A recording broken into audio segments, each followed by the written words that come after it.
Back in the arms factories, the bozos, morons, murderers, the treacherous, sociopathic political hotheads, the incompetents, and the bearers of false witness borked every gun they touched.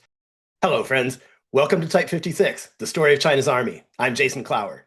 In March 1979, China's top military industrial leaders met so soon after their lamentable invasion of Vietnam that their faces still bore Vietnamese boot prints on them. However, where God closed the door to Vietnam painfully on their fingers, he did also open a window in their thinking. You see, friends, the PLA had been planning to completely update its small arms suite for nearly 20 years. It even had very impressive policy statements to that effect that went back close to a decade. But friends, if you've ever worked in a large bureaucracy, especially a communist one, you know that there are policies that are written down and even sincerely endorsed, and then there are policies that are actually enacted and pursued energetically and effectively. The Venn diagrams usually make interesting reading. Well, now that the PLA had gotten righteously spanked at the small unit level by the Vietnamese People's Army, the VPA, finally, all the PLA's top brass really got religion about volume of fire.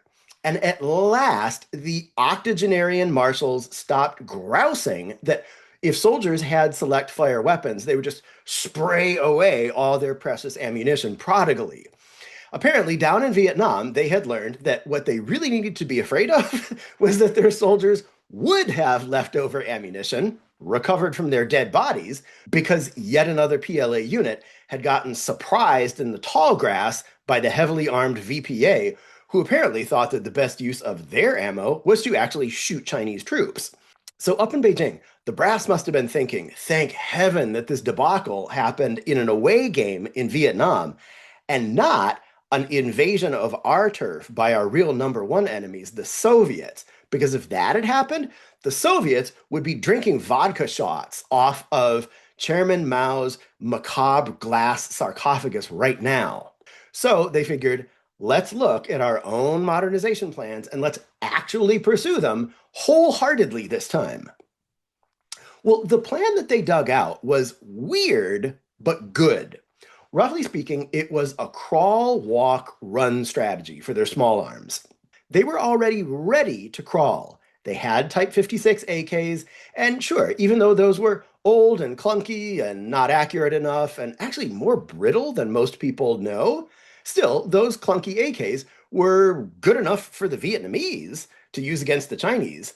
And in the short term, really what China just needed was more AKs, enough to equip every PLA rifleman. Right now, they had a shortage of AKs, though, partly because all of this time, China had actually been giving a huge fraction of its AK production directly to the Vietnamese as military aid back when they were allies with them. The other reason that they were still short of AKs was that Chinese industry was still in a wreck since the Cultural Revolution. How much of a wreck? Oh, friends, buckle up because this is going to be mind blowing. Let's fly away in our imaginations like Ebenezer Scrooge with the ghost of communist reigns of terror past, and let's go visit the top men in China's military industrial complex to see how they fared during the Cultural Revolution. At the top of the heap was Marshal Helong, one of the PLA's top 10 ranking officers, and also the guy with the sweetest Saddam Hussein porn star mustache. He was in charge of all military production. Well, what great things had he gotten up to during the Cultural Revolution? Well, he experienced some challenges, actually. Uh, he began the Cultural Revolution hiding with his wife in a safe house outside of Beijing, ensconced there by none other than Premier Zhou Enlai, who had heard very credible rumors that there was a plot to kidnap him, run by Chairman Mao's own wife and her creature, Marshal Lin Biao. And in fact, within a year, they actually did find this hiding place and they kidnapped Marshal Helong and tortured him to death. So, yeah, that did have some impact on China's small arms production when the top man in military industry was kidnapped and tortured to death. Well, let's see what was happening in the factories. Well, we already met the legendary engineer Zhao Ruizhi in a previous episode. He was the head engineer at Factory 626, proud home of the PLA's Type 56 AK. And Zhao was welcomed home from a 2-year hardship overseas posting in communist Albania. And when he stepped off the plane and into the embrace of his loving family and the soil of his precious Maoist homeland, he was kidnapped off the tarmac by radical anarcho-communist activists. Because he'd been abroad in fraternal socialist Albania, he was considered almost ipso facto a spy. So he was imprisoned straight away in a cowshed, 牛棚, which was like a makeshift cell. And around him, the factory tailspinned into years of industrial chaos. Well, after several years of this, Zhao was allowed out of his cell during the day to fix the innumerable screw-ups of the brainless radicals who were running the factory floor, while still a political prisoner.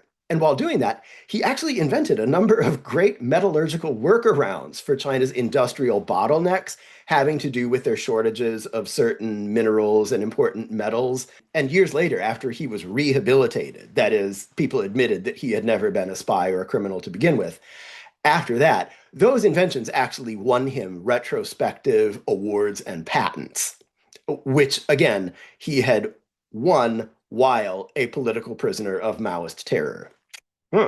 So all this we've actually heard in a previous episode about Zhao Ruizhi. What we haven't learned before is that Zhao wasn't only the godfather of the Type 56 AK, he was also the father of its underfolding little brother, the Type 56-1.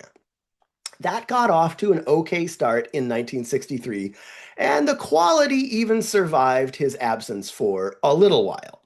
However, during the Cultural Revolution, those AKs were being affected by the very same industrial anarchy as my dear Factory 296 and its noble efforts to produce a decent Type 63 rifle. To wit, the problem was that the Maoist good idea fairy would zoom down out of the clouds like a malevolent ground attack aircraft, and the good idea fairy would strafe the whole factory with random, poorly informed, well-intentioned, but dumb design changes because Mao Zedong thought, which taught that a humble proletarian worker who's fired by revolutionary zeal in the spirit of Chairman Mao understands production much better than these so-called engineers with their elitist qualifications and bourgeois science. Am I right? So, as the workers implemented these wonderful design changes on their own initiative without asking any of the engineers, if there were any who weren't in cowsheds somewhere, the guns started to mutate and got ever more janky. Now, in addition to all this, the army itself was shaken at the top levels. In 1968, people were shocked to learn that Yang Chengwu, the head of the General Staff Department itself, was a traitor. Thank heaven they discovered that in time to purge him and replace him with Huang Yongsheng, a protege loyal to Lin Biao, who was also stooping Mrs. Lin Biao in the family home, while their son recorded audio of his middle-aged mom, who was quite homely, in flagrante delicto with the new head of the General Staff Department. Ick. You cannot make this stuff up, people. Well, you say, at least the General Logistics Department was in good hands, right? Safe with the greatest PLA logistician of the age, Lieutenant General Qiu Huizhuo? Well, no. Qiu was also kidnapped and tortured by Maoist, anarcho-communist radical activists. After some months, however, he was rescued by forces loyal to Lin Biao, and he was eventually reinstated as the head of the General Logistics Department. But this time, he was now Lin Biao's pathetically faithful and grateful creature. So he helped Lin Biao to purge the rest of the General Logistics Department of political wrongthinkers and other class enemies. And in doing so, he tortured or he authorized the torture of hundreds of his former colleagues, including general officers, some to death. Okay, you say, sure, Chiu Huizuo was a bad guy. Okay, but it was a tough time, and apparently he was competent, right? So he must have been the perfect guy to have around when the Chinese arms industry began researching what the top leadership called the second generation automatic rifle program, right? Well, yes, he might have been the perfect guy to have around to help rebuild things, but instead they purged him on political grounds again. This time it was because he was with Lin Biao as his patron and protector. Because when Lin Biao himself was purged, ran afoul of Mao Zedong, saw the handwriting on the wall, and tried to flee by underfueled airplane to the Soviet Union, uh, then Chiu, as a loyal Lin Biao follower, was also imprisoned. And as far as I can tell, for almost the next 2 years, the General Logistics Department did not have anyone at all at its head. It was a sort of like plane flying with no pilot. But friends, I have saved the best Cultural Revolution military industrial complex story for last. This is the story of Teng Erkang. We're going to see a lot of this brilliant man in the episodes to come. As a young man during World War II, he had begun studying engineering in Chongqing when it was the nationalist or wartime capital. And in particular, he was part of the nationalist small arms design program and artillery design. Later, he went abroad to the University of Michigan for a PhD, and then, for some reason, he decided to return home to Chongqing just as China was going communist. He taught engineering there, and then in 1956, at the very height of the PLA's modernization drive, Cheng actually took a direct commission into the PLA as a major, and they had him teaching at the Logistics Institute and training people in small arms engineering. Well, this is when things get really interesting. During the Cultural Revolution, the anarcho-communist radicals respected Cheng's ability so much, and they didn't even care that he'd once served in the nationalist government and studied in the United States.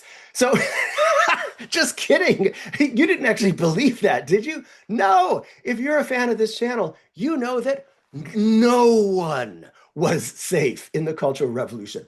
Not a single person.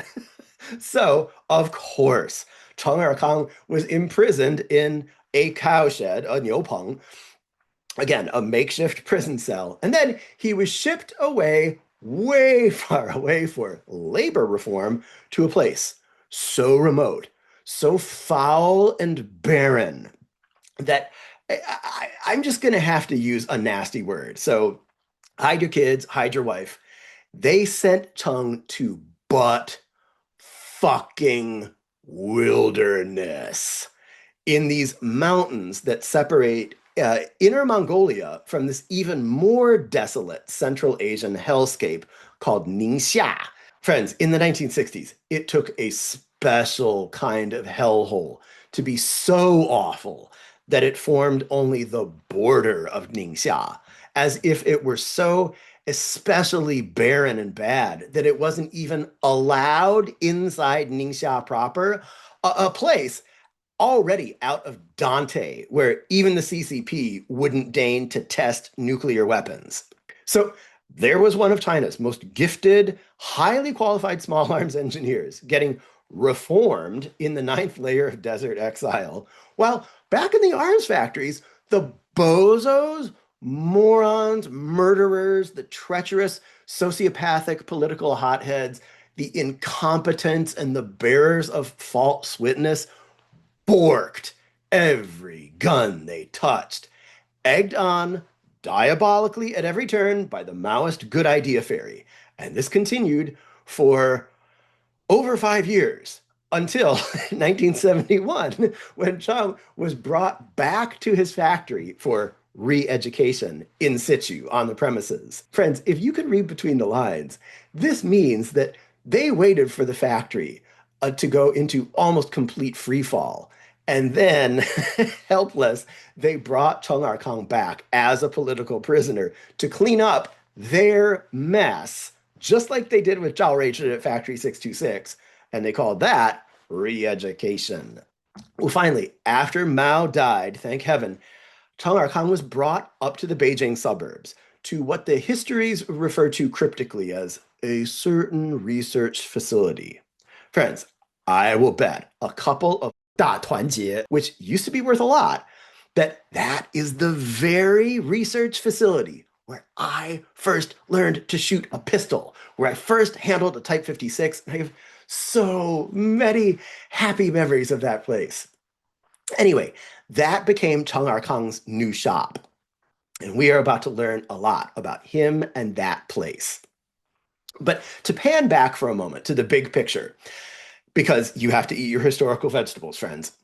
In 1979, once the nightmare of the Cultural Revolution was over and the disaster of the invasion of Vietnam was just past, even though the country's infrastructure and social trust was like virtual Stalingrad, Chinese industry at least could now crawl again. It knew how to make AKs, it just needed to get its butt in gear and do that. At the same time, though, China wanted to do more than crawl. In the long run, China wanted a small caliber assault rifle, something like the Americans' M16 in 5.56, something like the Soviet AK-74 in 5.45 millimeters, since they wanted to be ready to fight the Soviets. They wanted a rifle that could perform like the Soviets did. But they knew that from where they were standing now, that project lay in the future, sometime in the 1990s with the Type 95 family. So right now, after the Vietnam invasion, they were just laying the foundations for that day.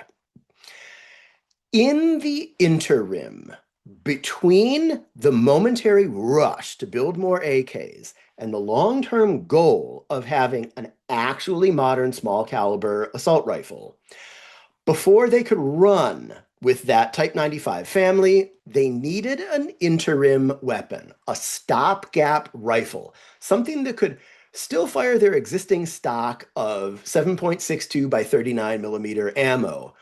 And this time, it couldn't just be a crude bullet nozzle anymore. It needed to perform at a real 1980s level. Well, friends, if you are out there, like raising your hand, going, ooh, ooh, ooh, it's the Type 81, it's the Type 81. Very good. Go to the head of the class. They got that Type 81 approved less than 3 years after this meeting that I'm talking about. And darn it was a good gun. In fact, it was China's first homegrown gun that was actually truly good, full stop. Not an impressive first effort, attaboy, not like it showed a lot of potential, but it's too bad about the clownish rollout, which is the Type 63, and not even like, hey, it works acceptably well most of the time. It's not a disaster. No, the Type 81 was awesome. It was an icon. If you're my age and you're Chinese, the Type 81 Dash is the real iconic gun of the PLA, not the QBZ-95 Bullpup, which was novel and intriguing looking when it first appeared in parades. It was cool in magazines, but for somebody my age, it's a dork gun. Whereas with the Type 81 Dash, just looking at it, you know for a certainty that if you butt stroke someone with that thing, folding stock or no, he is going to remember you forever. On the other hand, that rickety QBZ-95 seems like even if you just fix a bayonet to it, you'll probably void the warranty. No, for my generation, the real modern PLA was the PLA of the Type 85 Woodland uniform and the Type 81 Dash, what middle-aged people like me still call the eternal 81 Dash, 永远的8一钢. Now, friends, that background story that I just gave you, it is true and accurate and factual. And that's the standard account in Chinese scholarship. So there's nothing false about it, but it sure is misleading. Turns out it's so heavily larded with mythology, and it's nebulous in places to protect the myth. As usual, when you open the top of the sausage hopper and you look inside, you find out that it's a lot messier than you thought. In the next episode or two, we're going to unpack these mysteries, and I'm just going to give you a little teaser to one right now. It's what I think of as the mystery of the Type 56-2. So, we've already kind of laid out this three-part plan that the PLA had. As a stretch goal, they were looking to the day when they were going to create modern small caliber assault rifles like the American and Soviets had. In the near term, they at least had clunky Type 56 AKs, and they even had a couple bells and whistles. Like they had this underfolding version that now they put into serious production, not just for paratroopers and special forces, but for anybody who could use it. And they even had an improved version with a nice side folding stock that was a lot more robust. So this was like their crawl plan.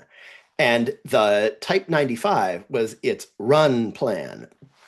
And in the middle, they were going to try to come up with this second generation automatic rifle program, the thing that became the Type 81, still chambered in 7.62 by 39 because they had a whole lot of that, and good enough to bridge them to get from here to there, from crawl to run. As complicated as this was sort of intelligible, just weird. It was a little bit like China saying, okay, in the next 10 years, we want to be able to manufacture iPhones, but we can't get there right away. And so in the meantime, we're going to go with Nokia flip phones, but we're still not quite ready for those. So in the short term, we're going to do rotary telephones. Okay, it makes a certain sense. It'll keep a lot of people busy and in employment. But here's the sort of the mystery. When it came time, China actually had the Type 81 approved really darn quickly. In 1981, just as they approved this new second generation automatic rifle, they also, threw huge, unprecedented productive power behind their old folding stock AKs? Why do that? That's like saying, hey, we got good at the Nokia flip phones a lot earlier than we thought. But still, just to be safe, we should go super long on rotary telephones and make those a priority. Why? Why not just go directly to the Type 81, which was unquestionably a better gun? It was just being approved. Why take your two biggest arsenals in the whole country and just clear them out and dedicate them all over again to making more Type 56s, the very thing that your policy documents say that you want to get rid of as fast as you can? Well, friends, as puzzling as that sounds, it turns out that there is a really logical answer. It's just that it's not apparent because the story that we've all been told about the Type 81 rifle, it's bullshit. There is so much mythology and ego padding in there. We will come back to that next time I speak to you on this topic. Till then, if you like this sort of content, please like and subscribe. You might visit our Patreon page, especially if you'd like to ask questions in our new Q&A segment. However, this course remains free to all the world's workers, soldiers, peasants, and falsely imprisoned genius designers. I am Jason Clower. I cannot wait to talk to you next time.